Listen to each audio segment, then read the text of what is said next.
Welcome to Pop Culture Retro, which was recently voted the 15th best podcast by the residents of the Golden Years Retirement Community in Boca Raton, Florida. Each show, we'll revisit some of your favorite pop culture memories with insider and outsider perspectives. Now, please help me welcome your hosts, Ike Eisenmann and Jonathan Rosen. Hello and welcome to another edition of Pop Culture Retro. I'm one of your hosts, Jonathan Rosen, along with Ike Eisenmann, and today we are thrilled to welcome a comedy legend, star of several of her own specials, the first female stand-up comic to win Best Female Comedian at the American Comedy Awards, a two-time Emmy Award nominee, author of several books, and she's currently kicking cancer's ass, the love goddess herself, Judy Tenuta. Judy, thank you so much for joining us today. Woohoo! That's right. I'm excited. I am kicking cancer's ass. That's right. Yes, I wanted to ask about that. To start with, I'm a huge fan. I had been really looking forward to you coming on. I remember vividly when you started bursting onto the scene, and I was fascinated because I had not seen a comedian like you before. That's right, and you never will again. Yeah, exactly. And we'll talk about that. But first, right around New Year's, you posted the video "Kicking Cancer's Ass." Yes. You've been an inspiration to so many people going through similar circumstances. I subscribe to your YouTube channel, but Yay! even reading, and everyone should. Everyone really should subscribe. Well, thank you. Even reading the comments on your video, it shows so many people sharing their stories and showing that you're an inspiration to them. Can you just tell us a little bit about the video? And I want to ask how you're doing also. I'm doing great. But before we get to that, I'm too excited because I'm kicking cancer's ass. I'm kicking cancer's ass. I'm licking it. I'm kicking it. I'm kicking cancer's ass. Yes.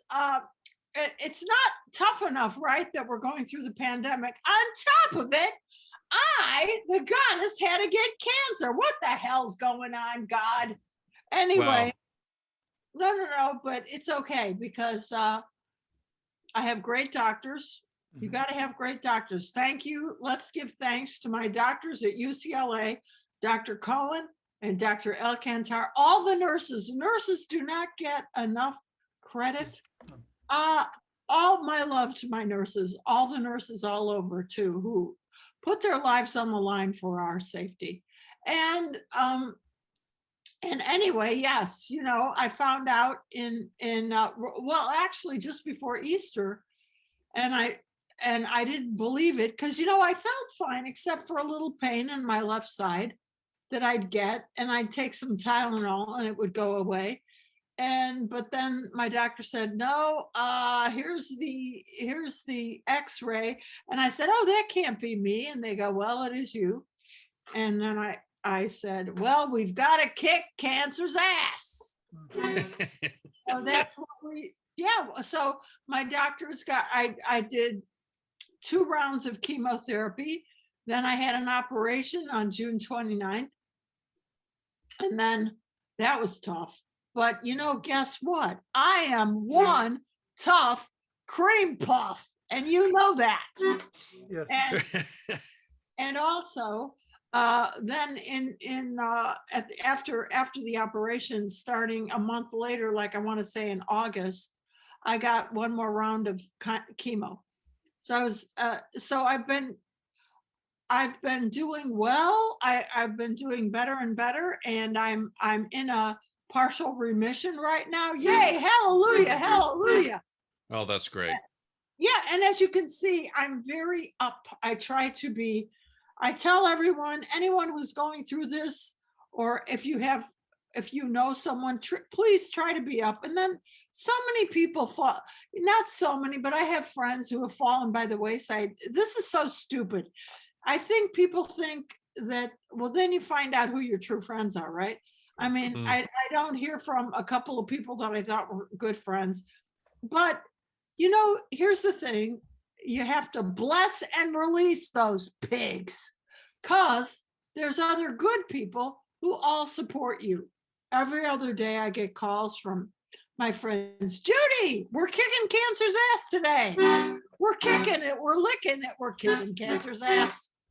And Yeah. So That's the only way to do it. It's the only way to do it. I mean, my God. Well, Yeah. what you just said is that's what I wanted to ask you about. I mean, you're extremely positive. You have such a positive attitude, and I think that helps. I mean, just having that well, attitude.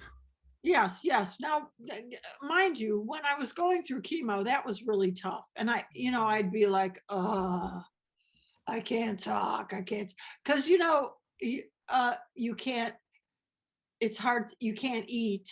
You can't. So I lost, what did I lose? Let's see, I was 124 and I went down to, now I'm 107. So what's 124 from, 107 or 108? Hmm. Whatever. So I'm a petite flower. Yes. You know that. Look at this. Woohoo!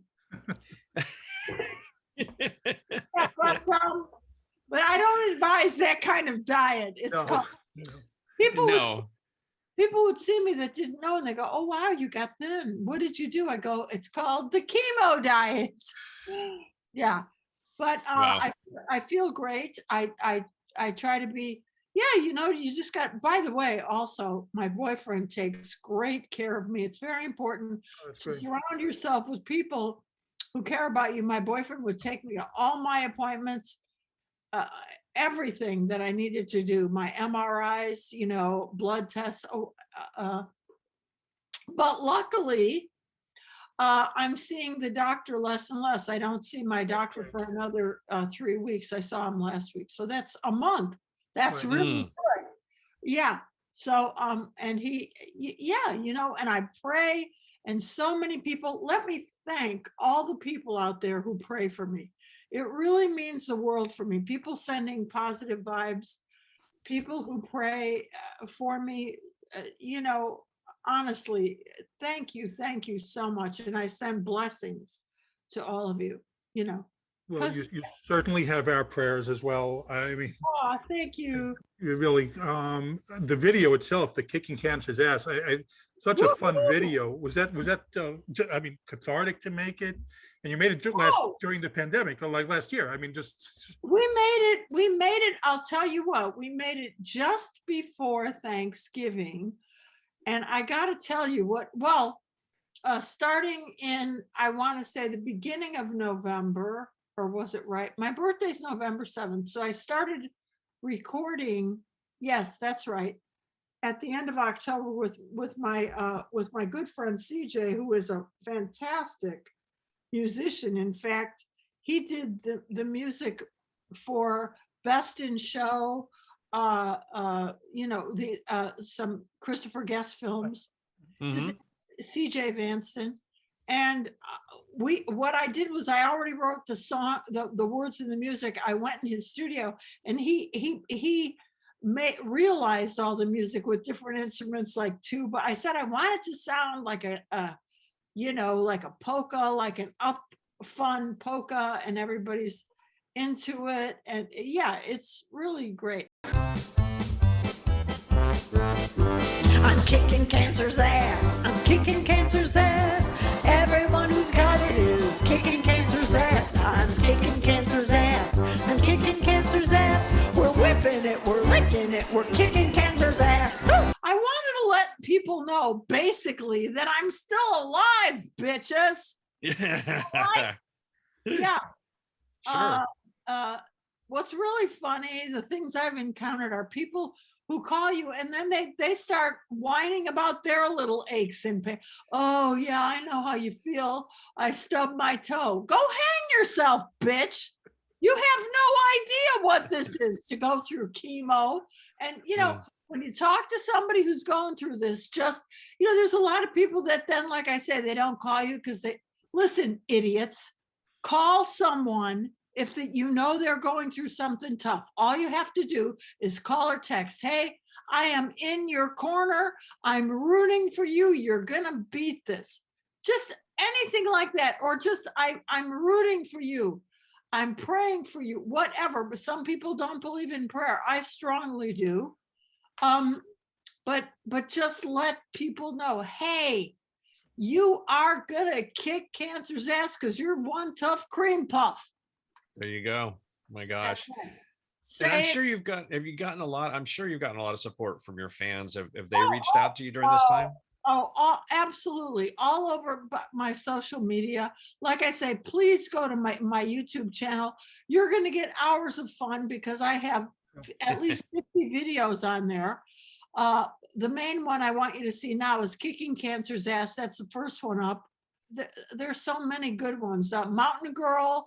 I also have About a Bad Hair Day.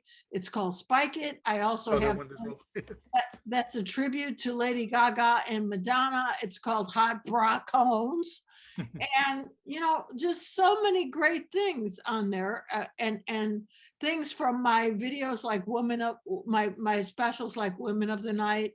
I wanted to ask you, you're one of 9 siblings. It's amazing. Was comedy a way to stand out? I never heard myself speak until I went to the University of Illinois. I graduated high school, and then I went to the University of Illinois and I majored in theater. I got on stage. I was doing what play was the first I started? You may not have heard of this. It's kind of Rosencrantz and Guildenstern Are Dead. I had memorized.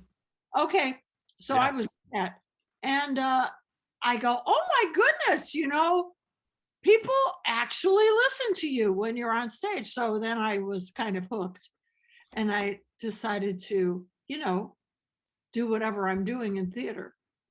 And this is obviously a form of theater. But I found out what I hated was going to auditions. Those suck, hippo. I got to give credit to anybody. I don't know how they.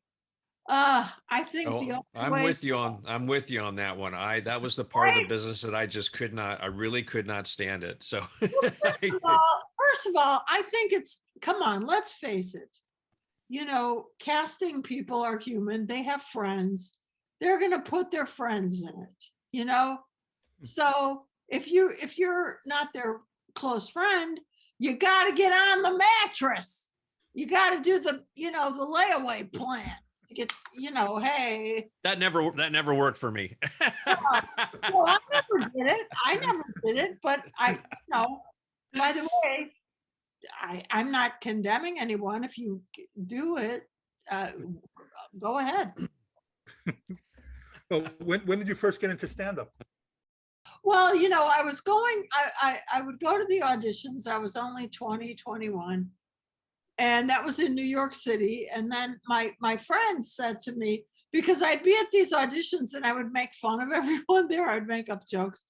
And my friend said, why don't you, because you hate these auditions and I don't blame you, why don't you, do your own act? Because so I went home. By the way, my mother and dad, when I moved from Chicago to New York, said, well, you're taking your accordion. I go, hell no. They go, yes, you are. You're taking it and you will thank us later. And I am thanking you, Mom and Dad in heaven. Thank you so much. I love you more than you can imagine. Thank you so much for making me bring my squeeze box. Because then I made up this whole thing. I came out with my squeeze box. I go, hey, pigs, let's party. And, I would, I'm the love goddess, Judy, and I have my own religion, Judaism.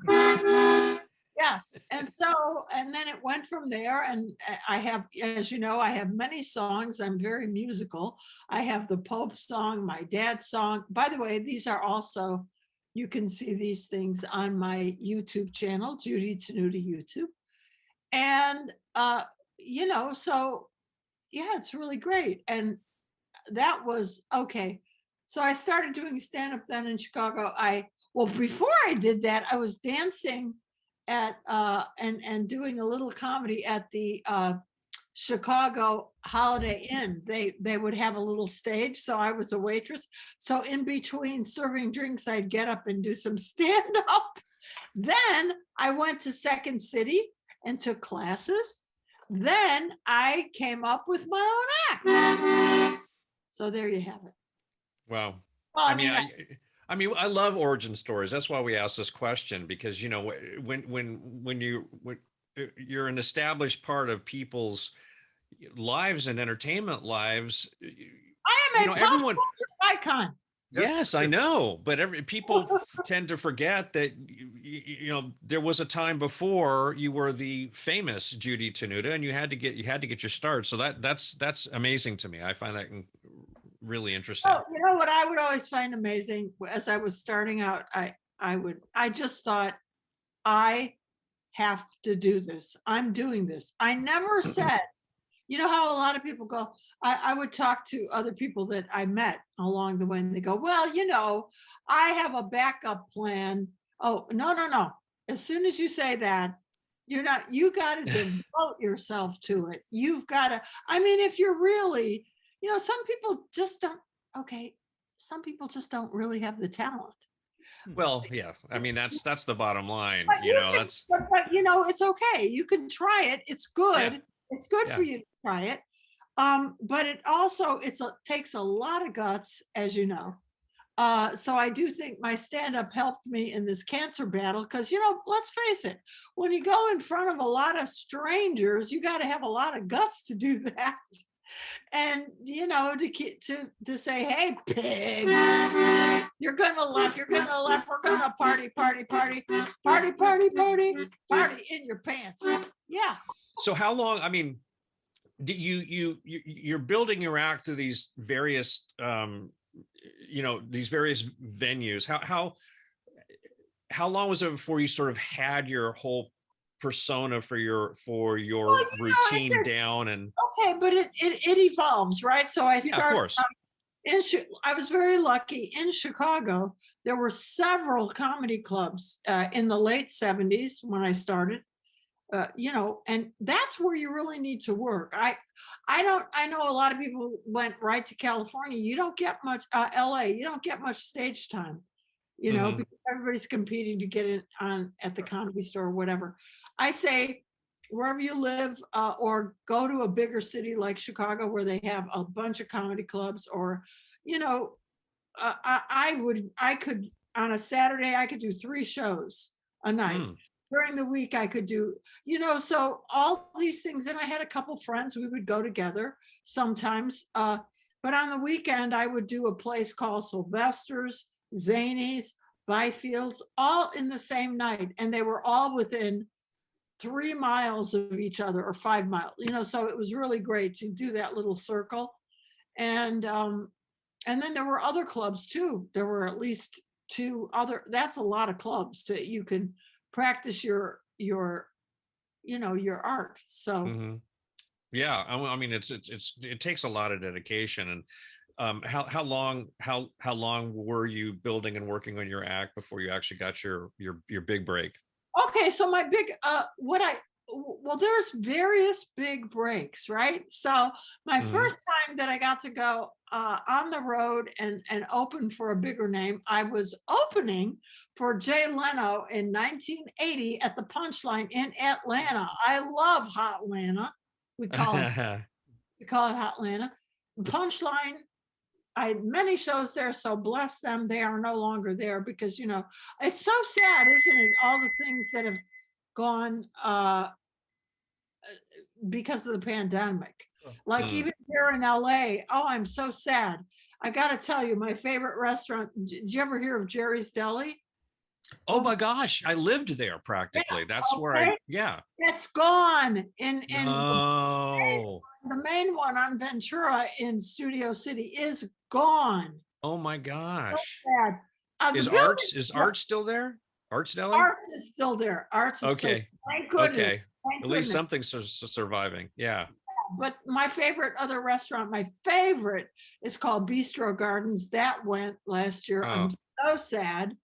But I know people in every town, wherever you live, it's sad to see, right? That these places have had to close down, but I understand, you can't stay open if you have no business. So it's really taken a hit on everyone. But thank goodness for Zoom, because I'm going to be working on more of a stand-up thing for Zoom, I guess, because I'm not getting on a plane. Oh my God, people keep saying to me, oh, well, when do you go on the road again? Hey, bitch, I've been on the road for 35 years, starting in 1980, or how many years is that? 80, 90, 2000. Oh my God. 40, That's 40. Is that 40 years? 40 years, yeah. Okay. And I'm only 5. So figure it out. Yeah. And I'm only 45. So yeah. But no. You just have to, like I said, I'm afraid to travel because these people are beating each other up on airplanes. What is that? The flight attendants are there to keep us safe, you asses. So what do? They all start inhaling Jack Daniels and beat the crap out of it. Get off. It's so disgusting. You're right. Anyway, but that's why if I do, people say, when you're getting on the road, well, bitches, you had 40 years to see me on the road. Okay. So now, yeah, and you couldn't make it, go blow yourself. I'm now, I can do, so I'm going to do what I do, and it'll be just like a special anyway. And then I'm going to have a book, Proper Etiquette to Talk to People Who Have Cancer, bitches. You don't say shit like, oh, gee, don't pull this crap. Well, I didn't know what to say. I'm telling you what to say. Text or call anyone who's going through a tough time and say, I am praying for you, or I'm thinking of you. It's that simple. Just that. Don't be an ass and disappear. Right? I agree. Yeah, absolutely. Right. I want to ask you, you made a lot of appearances on Letterman and with Joan Rivers. Were those like kind of your first big exposure? Joan Rivers. Yeah. She was a friend of yours, right? Very supportive. Talk about that legend. I loved her. She was so kind to me. She was a mentor to me. And we went to lunch. I did her very first show on Fox when she did the night show, and they were so mean to her and took her off the air. I don't even want to get into it. Mm-hmm. But then she had the morning show, the Joan Rivers morning show. And I co-hosted that with her a few times. I was on that show. She was the best. And she would say to me, Judy, come back whenever you want, and she was great and very encouraging. Just loved her. She was a legend, that. And so I just a great lady and a great comedian. Yeah. What can you say, right? Just love her. So she helped me like that. She was very encouraging, and I did her. Oh, I also want to say about her, very generous. Backstage, how they have craft services. Oh, hell to the no. She had a full gourmet. She had a chef back there making omelets. Oh, wow. Yeah, you could have an omelet. She had all kinds. I go, Joan, do you want me to turn into Rosen? Hi, I just came backstage here at Joan's show, and now I'm a big fat beached whale and crap. No. So I had to watch how much I ate. I said, Joan, this food is too good, But anyway, she was like that. Oh, and she always put you in the best hotels. Always stayed at the Plaza Hotel. That's. She was one of the greatest performers also. Yeah. Love. Oh, and I opened for George Carlin. Oh my God. We're going to ask about that. Yeah. How did that come about? Oh, what? Come on. That guy's a legend. He's the one. He was really the godfather of modern observational comedy, like hate, so many people, I think many comics are, got inspiration from him.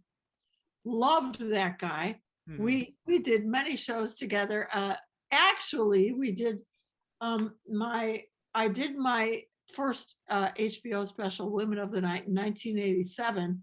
And at the same time, a little bit after that, my Diet Dr. Pepper, big commercials, gorgeous.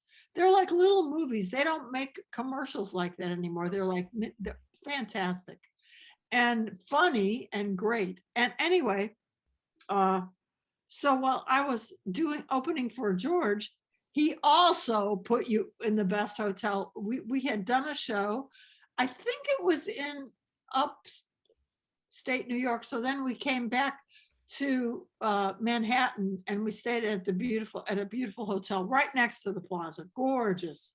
Mm-hmm. And that night I was about to go to bed, and he calls me, Judy, did you see your review in the New York Times? I go, what review? He goes, well, you just did Women of the Night, and you got a great review. And he's reading it to me, and I said, would you I can't even believe this. The great, legendary George Carlin is reading my review to me. I mean, how lucky can I get? How lucky can I get? I love it. I love it. I love it. Yeah. So that was the best. That was that was great. I just went back this weekend and watched the special again. You were so funny on that. I want to know how was that? I mean, very different from others. Yes. Yes, right? Extremely. That's what people will always remember. Oh, so that's why, it's so funny, whenever I go through the airport, I haven't been in an airport for 2 years, but as you know, when I did go, all the TSA agent, where's your accordion, Judy? Come on, where's your squeeze box? I go, well, it's packed in there. You could see it if you looked on your screen. Anyway, and so, yeah, it was great. And they would recognize me at TSA. It was so cute. Yeah, so I gotta have a sip of water. Go for it. I sneak mine in between. But you know what? While we're transitioning here, we'd love to talk about some of your film roles, and especially Desperation Boulevard, which I think is absolutely hilarious, an amazing idea. Of course, it's kind of like in my wheelhouse, about a former child star desperately trying to regain fame. I mean, yes. It's which I'm not, by the way. I don't identify with that part, but certainly the has-been aspects of being a child performer who's done by the time they're in their 20s, in a way. But it's really a very, very clever film, and with a great cast. I mean, and it's also got heart, doesn't it? It's got yes. It's got oh heart. Yeah. And yeah. Oh, good. You put it up. Yeah, you're right. Yeah, you could see I play a former child star yes. who will stop at nothing to make a comeback. And what I loved, the director and the producer got together at the time, very iconic child stars. Mm-hmm. So we did a card scene. I worked the most with Erin Moran. God bless you, Erin. I love her. She was such a sweetheart to work with. But it was Erin Moran, Ken Osmond, who was on the Beaver. Yeah. And Dana Plato, God bless her also, what an angel. Yeah. And who did I leave out? Oh, Burt Ward. Burt Ward, yeah. Burt Ward is also a wonderful man, a sweetheart, and he's the only one still living. So I am so grateful that I was 20 years ago able to get them on in a scene with me where we play a card game of all these former child stars who we're all trying to do the same thing. We're all trying to get press, and I have this ruthless, relentless manager, played brilliantly by double Academy Award nominee Michael Lerner. Mm-hmm. Barton Fink, brilliant. And he is ruthless, like, hey, my character's name was Joni. Joni, you need to come out as a lesbian. You need to be found homeless. He would do all these things. Hire a stalker. You need to do anything. He just believed everything was press. The worse press, the better. Because then it's like, not only was I kind of in conflict with him, but at the same time working with him. Right. But, just so much like, I had to desperately, oh my God, I went to an audition where I thought I was supposed to be little Joni, but they just wanted me to be washed up Joni, and I couldn't take it, But anyway, it's all in the film. It's really great, and it's really a wonderful story. And you can rent it on Amazon Prime for $2, I think, something like that. You can rent it for 24 hours and watch it as much as you want for $2. Go get it. But as I say, also, yeah. So it's really wonderful. As you can see, he's in front.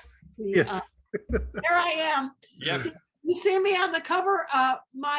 My sitcom, when I was famous at the time, when I was 7 years old, Daddy's Little Angel, it was called, my show that I was on. Right. So you see me, move over a little so they can see me. There you go. Well, now there you go. Yep, there you go.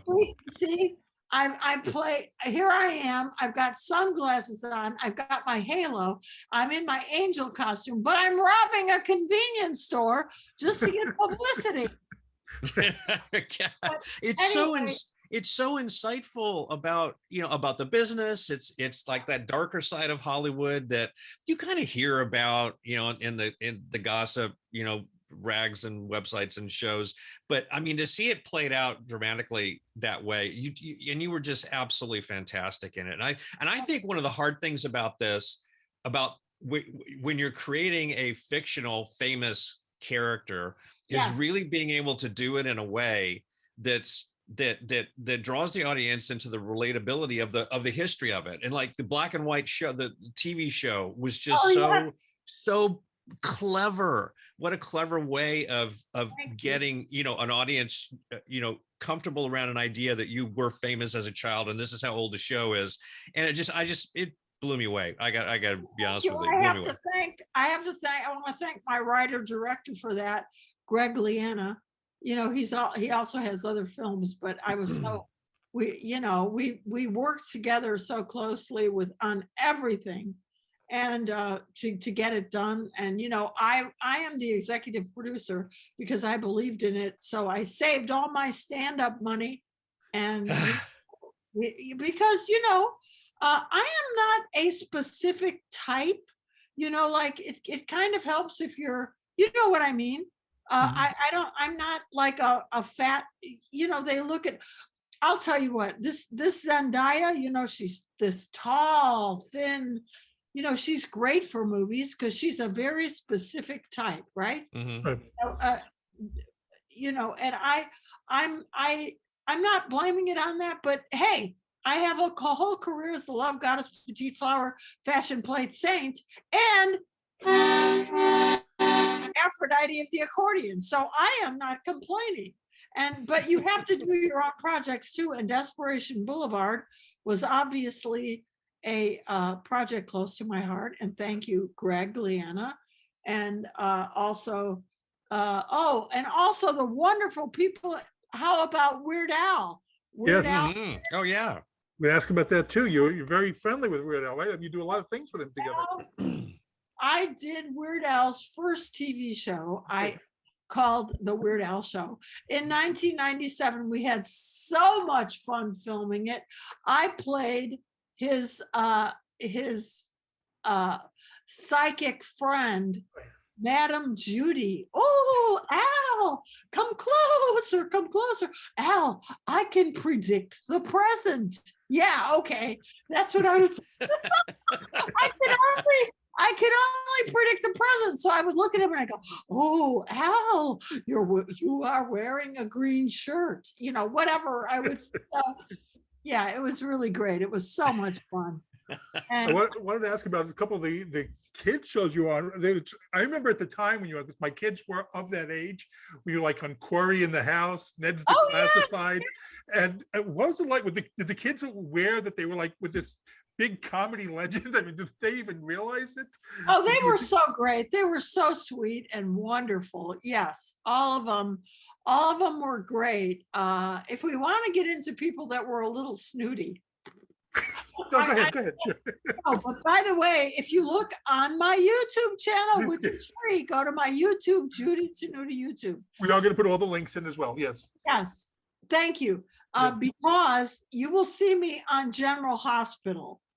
They were a little bit, but it was a great scene that I was in. I was in a couple of their episodes. Oh, it was great. And so all you care about is the end project. Sure. You know what people don't realize about many films. Would you know ever from let's go back to, I don't know what year it was, but do you remember that film Officer and a Gentleman? Of course. Mhm. That's an iconic film. Yeah. Yep. Do you know that Deborah Winger and Richard Gere did not get along? They did not like each other in real life. I've heard rumblings about that, but I don't know very much about it. Yeah. Who cares? Look at the film. Right. Yeah. Yeah. You would, so that's great acting. That's For sure. that's an actor's job. And think of how many people, they have to go on screen. There could be a tiff going on. You know that. Mm-hmm. By the way, I have a story about. Sometimes it's good to have. Oh God, why am I not remembering her name? Come on, she won the Academy Award for Les Mis. And Hathaway. Anne Hathaway. She did one of my favorite films, which is The Devil Wears Prada. Isn't that a great film? Yes. Oh yeah. Well, she said, I met Meryl Streep, and she was so nice to me. We were talking. And then in a couple days, we were going to be filming. And she said to me, Anne, this will be the last time I am going to be nice to you. She meant I am going to be in character. And, and I want you to be. So, and it helps the scene. See, people don't understand, right? Because you saw Meryl Streep. Oh my God. Come on, how great was she in that? Yeah. That's all. She was, come on. What can you say about her? But Anne Hathaway was perfect for the role. She was fantastic, right? Love that film, but we're talking about my film now. So, but the point I was making is, you don't know what actors are. A lot of times they purposely, like I said, on purpose, Meryl Streep did that so that their scenes would be more believable, So it's all for the film, right? It's all for the film. Absolutely. So, You had one other film that you did with another great comic personality, Sister Mary with Bruce Valanche. No, but I did many other films. I did. Yes. I did Gibsonburg. I did. A lot of good films. Going Down in La La Land. That was a great one. You can get all of these. You can just look up my filmography, and you can. Sure. I'm telling you, everything is on Google. Just Google me if you don't know what to do. Come on.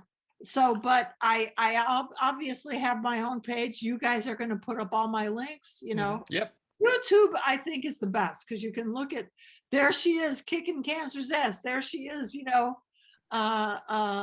being late, her tribute to Gaga and Madonna, everything.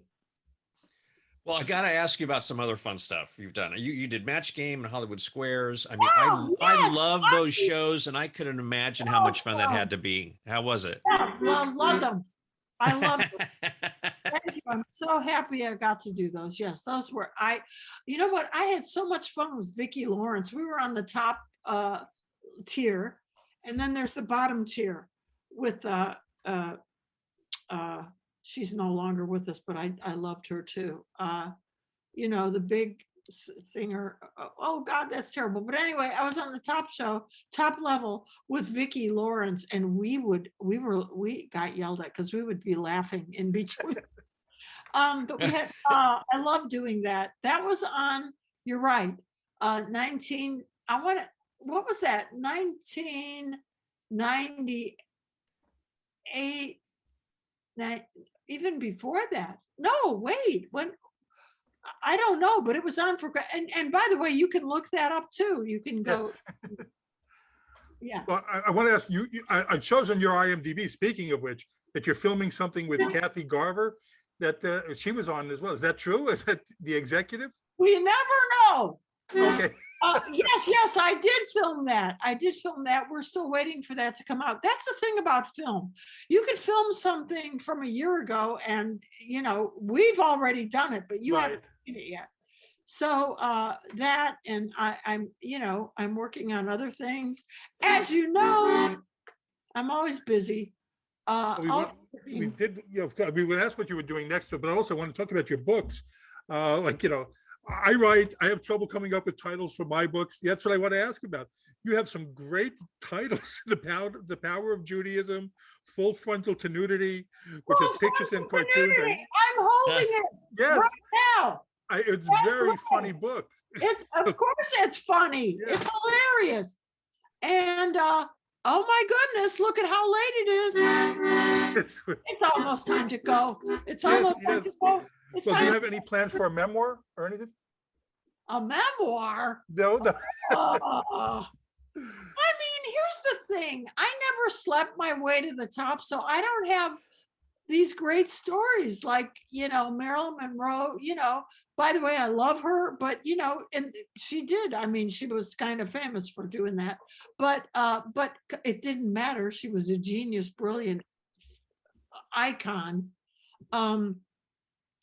So no, I didn't sleep with it. I wish I would have slept my way to the middle, I might have got, That's a good line. But, no, I didn't have to. I got my own. I did it all myself. Like I said, if I slept with, but there's no guarantee. So anyway, but here's the thing: people know me. They know that I love them, that I send them these messages of love. And just remember, no matter what you're going through, try to be positive. Remember, you are loved, you are blessed. And like in my case, kicking cancer's ass. And, you got to believe you're healthy. Yes, be grateful. The most important thing you all have to be grateful is your health. Oh, Judy, we want to thank you so much. I mean, really, and my pleasure. Thank you. And we our thoughts and our prayers are with you, and we really wish you the best. And you're welcome anytime you want to come back. You're welcome here. And again, we thank you. Yes, thank you so much. Yes, and go to my YouTube channel. And absolutely. I'm kicking cancer's ass, and I love you all. It can happen. Oh. Yes. Thank you, Judy. So this has been Pop Culture Retro with Jonathan Rosen and Ike Eisenmann. And again, we would really thank Judy Tenuta for joining us. And please subscribe. Thank you for listening to Pop Culture Retro, where no one was hurt during the making of this podcast.